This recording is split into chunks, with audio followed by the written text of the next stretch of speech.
You. The mistress punished me for failing to deal with you. And look, her favorites, the Gnurly Witch and the Wriggling Man, have also failed. Think not of me. Did I not tell you that the shadows behind your back is always her? And the sound of footsteps in the dark, always her? Turn around. My hound. You have run so long to finally meet your mistress.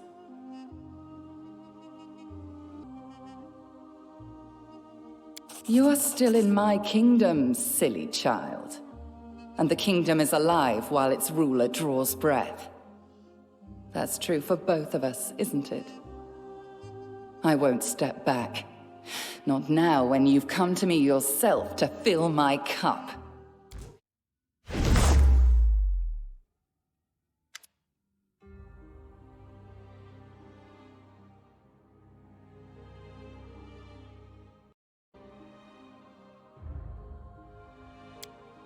My kingdom, my own kingdom, turn to dust. Become the 1000th grain for the apology.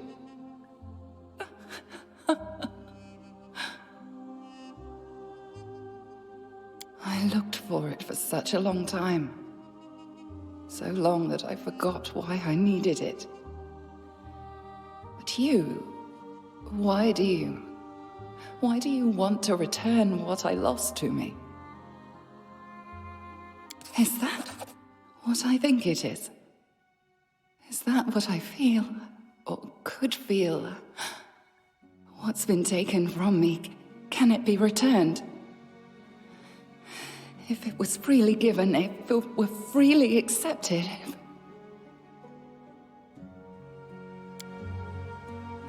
What is it? Why does it hurt so much? Why? To remember, to understand. I see it. The pestilence that devoured my beautiful dominion. My dear sisters, friends, neighbors. And all the thousands of creatures it touched. Was it a plague? Poison? No. No. It was me.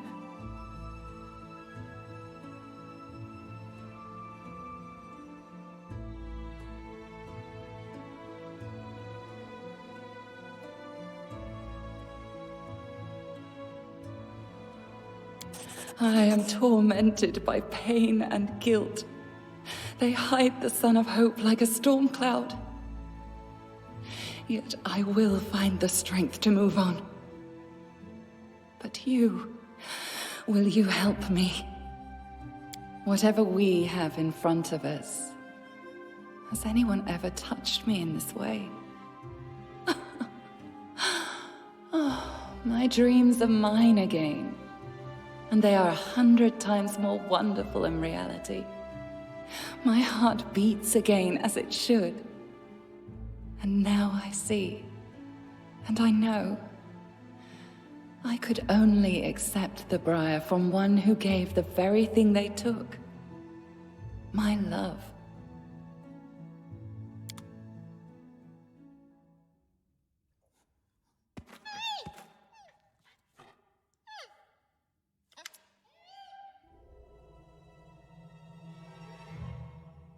You've truly, truly upset me, Queen of the Sand Castle. So much that I find no joy in playing the masquerade anymore. Are you ready to look under the mask? I am a voice from another world that you've heard since you first set foot on the Stolen Lands. A harbinger of doom and change. I am dust and echo, a memory of the past. I am the one who revealed to you the truth about the fallen goddess, who gave you the light capable of dispersing the mist.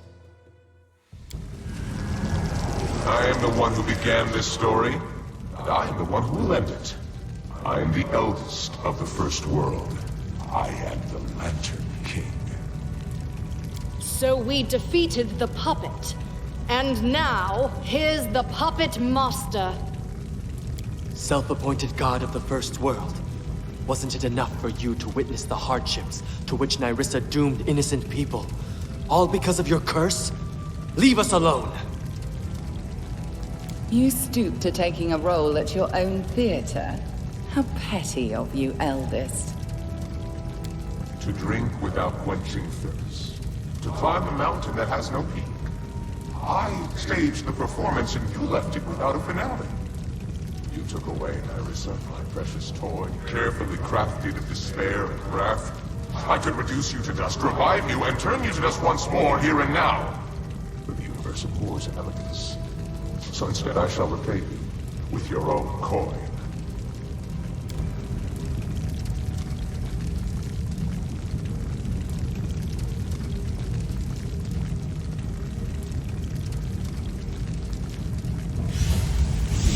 The warm wind brings a new season, and our life can change the same way.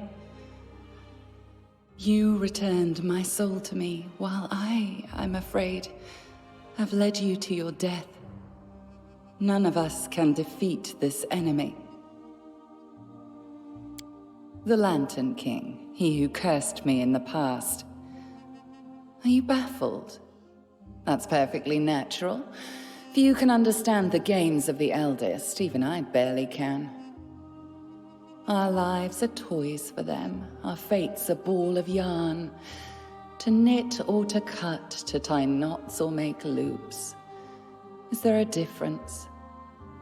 Can I put this vast abyss of sense into words? I'll try. The Lantern King likes performances. In one of them, you and I turned out to be the main characters. It's little surprise that he was watching you. He likes masks, hints, and vague words, the meaning of which is revealed only later. But he didn't like the end of the story, and he wants to rewrite it. You returned to me what he had taken. We might go forth hand in hand to build our common future. But now, I'm afraid, we have no choice but to step through the portal and await our sentencing. Can't you guess? To your kingdom. The eldest is there already, with all his wrath.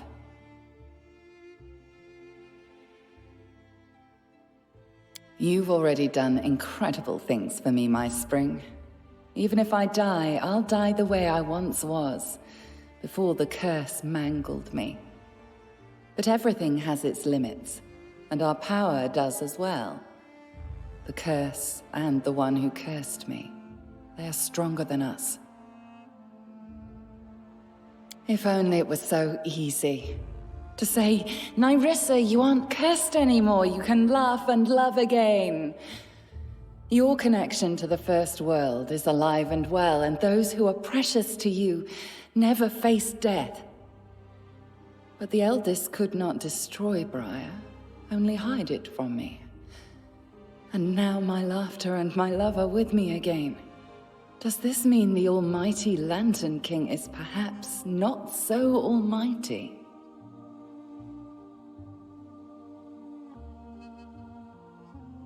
Oh yes, my little wolf was strong.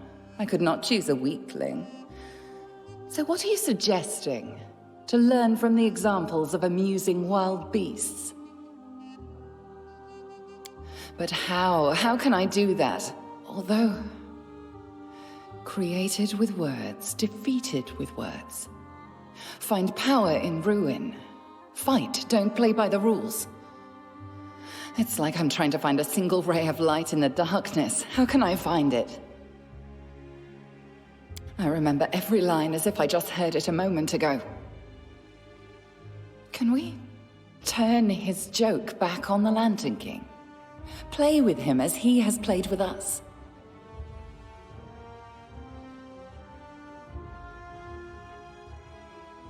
I was able to curse an ancient almighty creature. Maybe that's the hint. Vordakai imbued his own name with a piece of his very self. If only we could find anything connected with the Lantern King in the same way, something that represents him. You have given me knowledge, and with it hope. I'll find a way to turn them into a weapon against our enemy. There's a terrible battle ahead, but my faith has been rekindled. We must win, for us, for the blooming land that we can create together. Let us go. Our time has come. The ages-old drama had drawn to its finale. The story of Nyrissa's torment was complete, and now it was time to face the most difficult trial yet. Defeating Nyrissa, we brought upon ourselves the anger of a creature much more ancient, powerful, and frightful. We took the Lantern King's favorite toy, and now the full power of his curse came crashing down on us.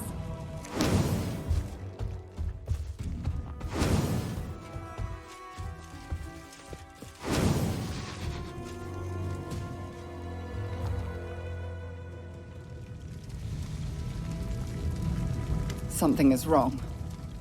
We were supposed to leave the First World, but... my cup is broken. The blood and pain of 1,000 destroyed kingdoms are oozing from its pieces. I feel them. I do.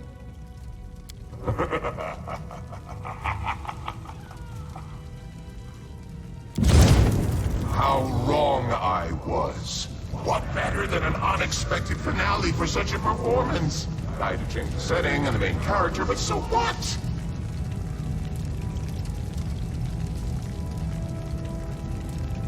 Well, don't you see? The city and all your lands have been transferred to the First World.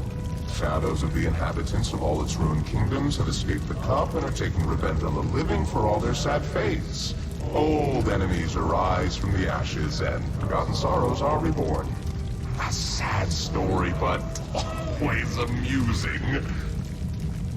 The lead role? The Queen must save her lands. But losing her crown means losing her future. I wouldn't expect anything else.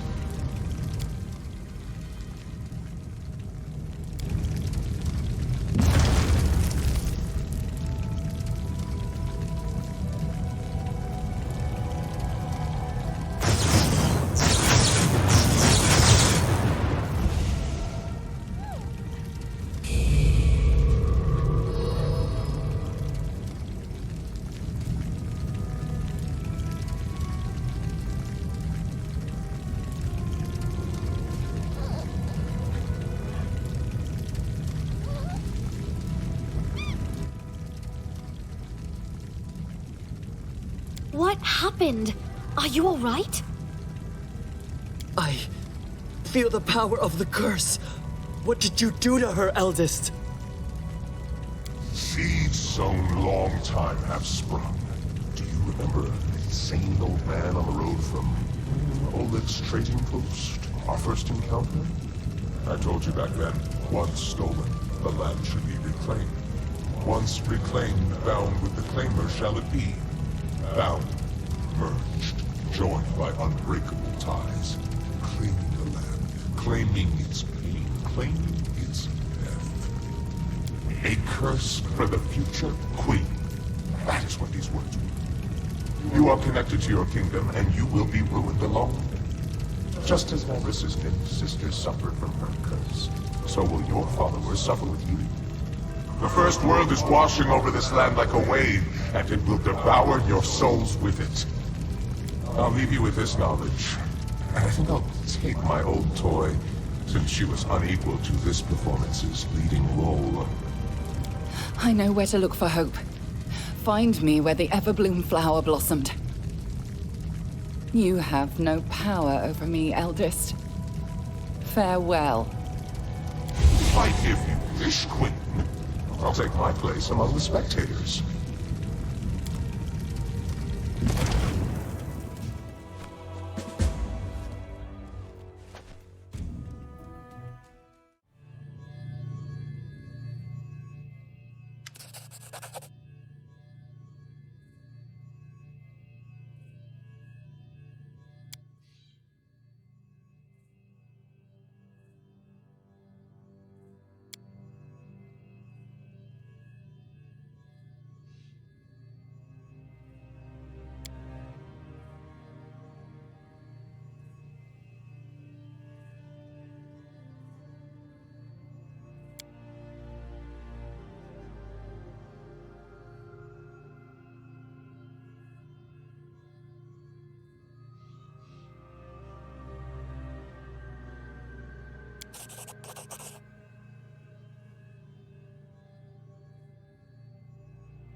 Forgive me for leaving you there in the city.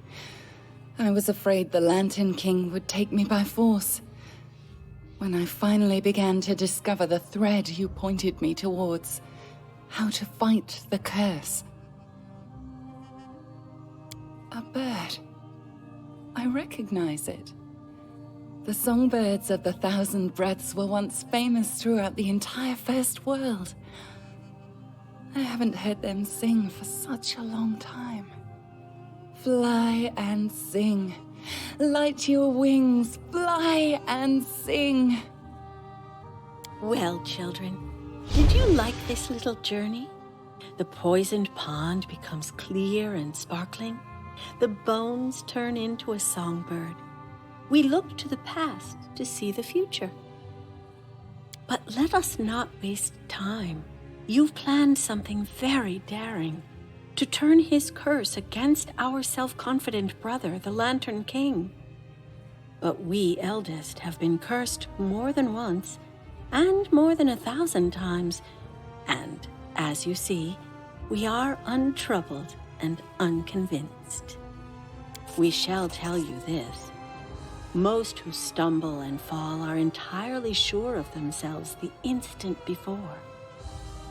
Thus, we tell you, if you wish to curse an eldest, do it the moment he falls, the instant that he's lost his footing, and before he regains his balance. The surest moment for this is when the Lantern King is defeated in battle.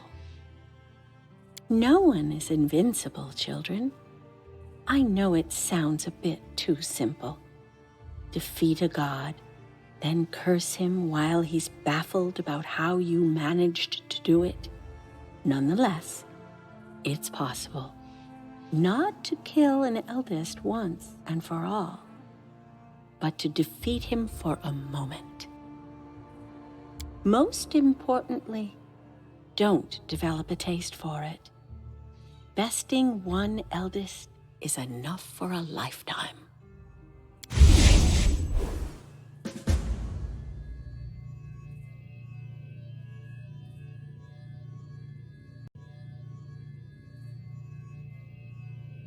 We near our purpose.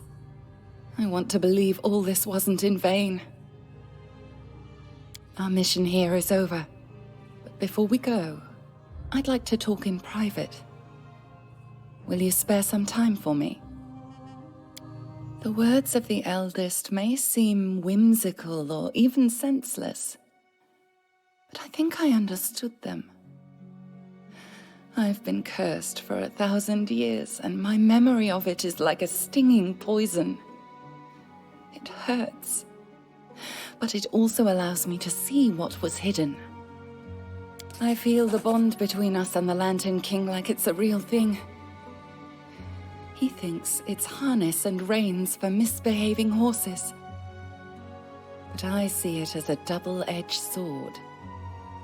And if we manage to get close enough, and defeat him as Shika said, then we will turn this blade against the one who created it. Over the ages that passed since the curse was placed upon my shoulders, I've almost forgotten how it feels to fear for someone other than myself.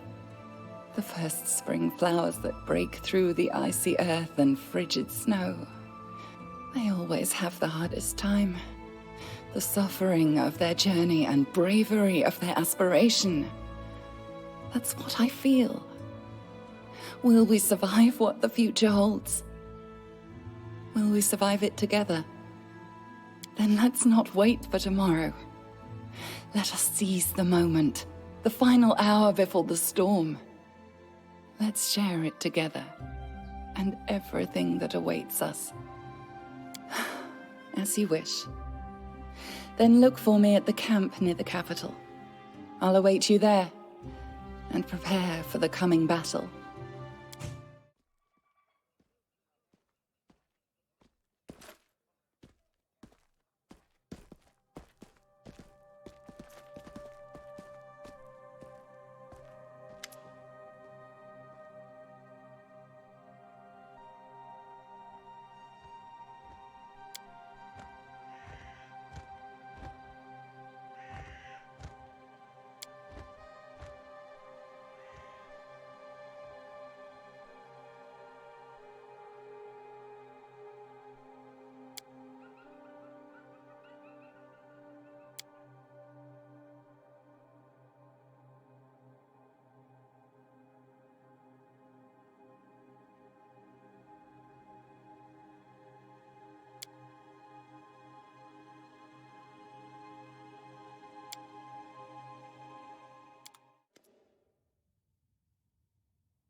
My spring. Greetings, eldest. Do you hear the distant thunder? The time has come. The time to settle everything once and for all. Words, words. How little value we attach to them, and how much they truly mean. But I've grown tired of words and prophecies. I will no longer predict chaos and death. Instead, I will show them to you, myself. Oh yes, the time has come! The time of fate and curses! You don't seem to like my curses! Maybe you like my jokes better? The time for laughter has passed. It's the hour of hunting and chaos. Enough!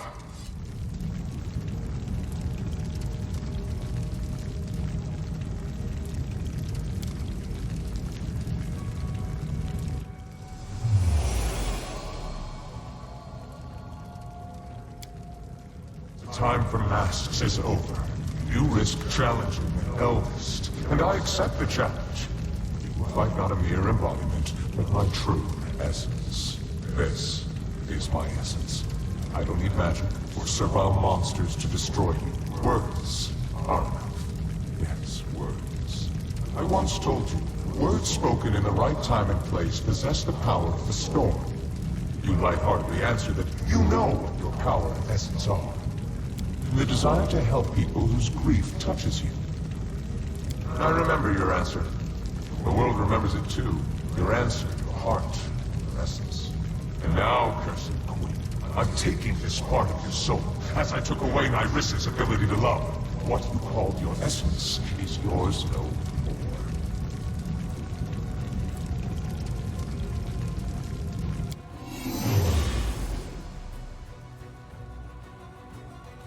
Let us continue.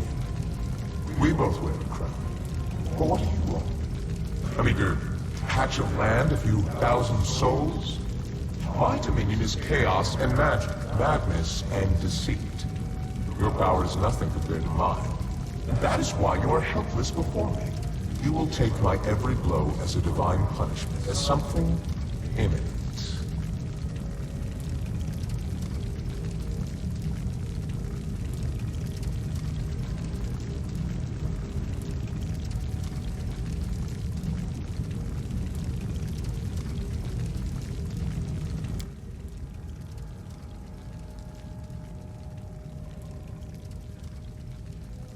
I'm curious what you think of me, cursed queen.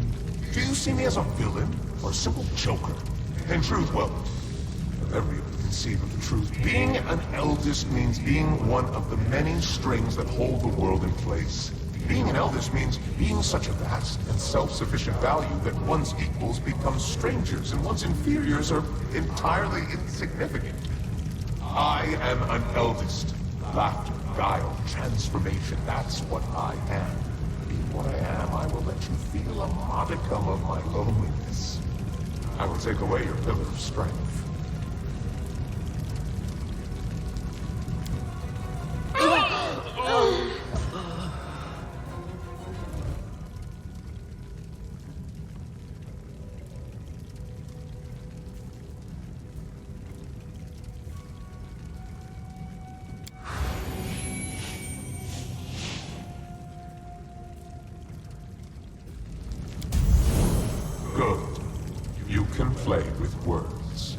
Let us see if you can withstand the heat of my fire.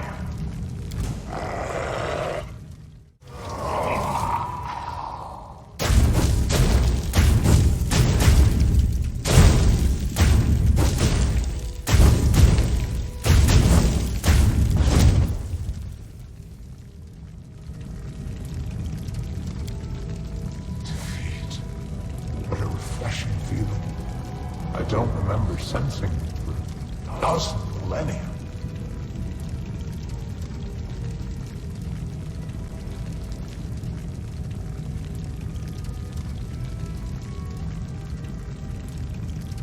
But what's next? How will you end this story? Listen, I know the elegant and refined. The hero defeats a deity in battle. Impressive, he grants the victor power and immortality. The hero enters the chambers of the deity to become his champion and herald, eternal, powerful, equally glorified both in the first world and in Valeria. Her kingdom healed from its wounds and flourished under the rule of the immortal champion. A beautiful ending, isn't it? And this legend is yours for the asking. This is not your hour, eldest. You've tormented us enough for your cruel entertainments. You seem so confident, Nemesis. I'm intrigued. But what is it that you and your chosen are planning to do with an immortal deity? What power do you have that I do not?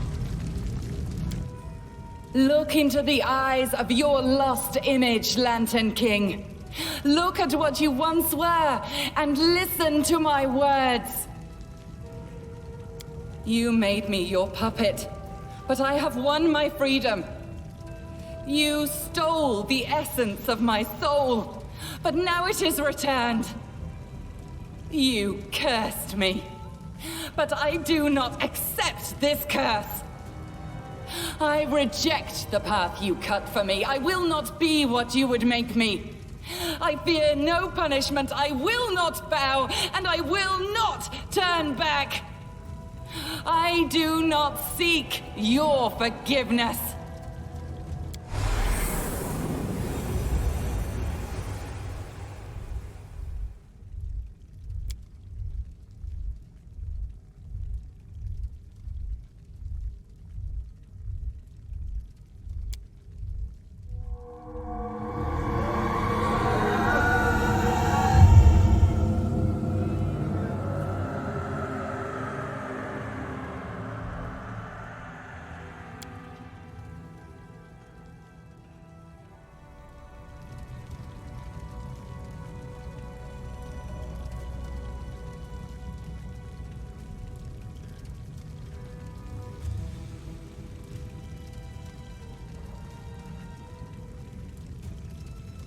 You believe so sincerely that you cannot be touched by greater powers. You...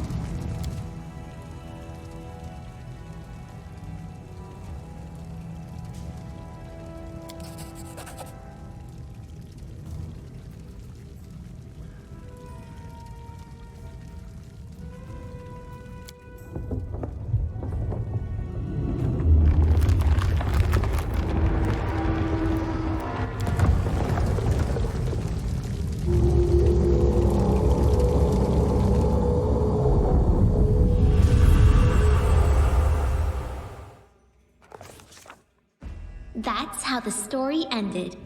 The Lantern King vanished without a trace, and we never heard from him again. Nyrissa helped return the kingdom to Golarion and followed her beloved there. After celebrating the victory with great fanfare, everyone began work on restoration efforts. Nyrissa helped the queen in every way possible, and she quickly came to be loved across the country. No one would have thought that this kind nymph was a former villain, so recently guilty of causing all those afflictions. Evindra settled down in the Tuskwater and visits the capital often. She became a friend to the people of the kingdom, helping them and teaching them how to treat the lake life with care. Parents allow their children to swim in the Tuskwater at any time, day or night, secure in the knowledge that she'll look out for them. After Nyrissa's curse was lifted, the maimed face of the last defaced sister began healing, little by little. She still keeps her distance from people, but she's always glad to see the queen.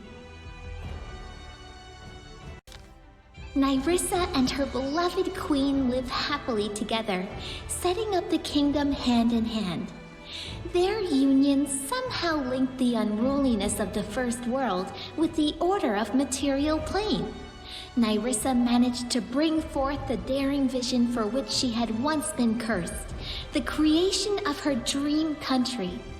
Our kingdom is now a flourishing land, taking the best of both wild nature and structured civilization.